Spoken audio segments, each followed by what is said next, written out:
ఆంధ్రప్రదేశ్ ప్రభుత్వం village organization assistant విఓఏలకు నిధులను విడుదల చేసింది. వీరికి శ్రీనిధి ద్వారా 0.25%, డ్వాక్రా సంఘాల నుంచి వసూలయ్యే వడ్డీ ద్వారా 0.75%, అంటే మొత్తం 1% ప్రోత్సాహకంగా ప్రభుత్వం విడుదల చేసేందుకు చర్యలు చేపట్టింది. ఈ మేరకు ఆ శాఖ మంత్రి కొండపల్లి శ్రీనివాస్ అధికారులకి తగిన ఆదేశాలు జారీ చేశారు.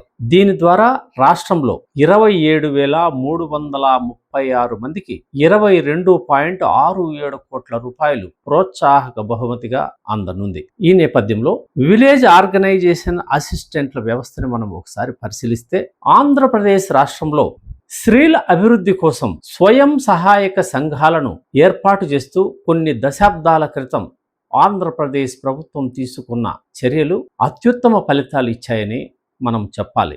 ఎందుకంటే రాష్ట్ర వ్యాప్తంగా మహిళలు ఆర్థికంగా నిలదొక్కుకోవడానికి ముందు చూపుతో చేసిన ఈ ఆలోచన ఎంతగానో వాళ్ళ అభివృద్ధికి తోడ్పడింది. మహిళలు కొన్ని సంఘాలుగా ఏర్పడి ఈ పొదుపును ఏర్పాటు చేసుకుంటూ దానికి అనుగుణంగా ప్రభుత్వం వాళ్ళకి లోన్ల ద్వారా సహాయపడుతూ వాళ్ళని ఇతరుల ప్రైవేటు వడ్డీ రుణాలకి ఆకర్షితులు కాకుండా, ప్రైవేటు రుణాల కోసం ఎవరిని వారు ఆశ్రయించకుండా ఈ ఏర్పాట్లు ఎంతో ఫలితాలు ఇచ్చాయి. ఆంధ్రప్రదేశ్లో డ్వాక్రా సంఘాలు అంటే బ్యాంకులతో అవినాభావ సంబంధం కలిగి ఉండి వాళ్ళంతట వాళ్ళు అభివృద్ధి చెందేందుకు తోడ్పాటునిచ్చిన గొప్ప వ్యవస్థని మనం చెప్పాలి. ఇలాంటి వ్యవస్థని, స్త్రీల అభివృద్ధి కోసం ఏర్పాటు చేసినటువంటి వ్యవస్థని నడిపించడంలో ఈ విఓఏలు అత్యంత కీలకమైన వాళ్ళు. అటు ప్రభుత్వానికి ఇటు మహిళలకి మధ్య వారధులుగా ఉంటూ వారిని సమన్వయం చేసుకుంటూ వారికి కావాల్సిన రుణ సదుపాయాలు, వారు సకాలంలో సమావేశాలు ఏర్పాటు చేసుకుని తగిన నిర్ణయాలు తీసుకునే విధంగా ఈ విలేజ్ ఆర్గనైజేషన్ అసిస్టెంట్ వ్యవస్థ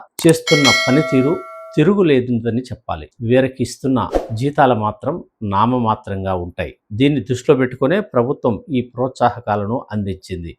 అది కూడా శ్రీనిధి, డ్వాక్రా సంఘాల నుంచి మాత్రమే ఈ సర్దుబాటు చేస్తుంది. ఇది తప్పు. ఇలా కాకుండా ప్రభుత్వమే వారికి జీతాలను పెంపు చేసి వారికి ఉద్యోగ భద్రత కూడా కల్పించాల్సిన అవసరం ఎంతైనా ఉందని పలువురు అభిప్రాయపడుతున్నారు.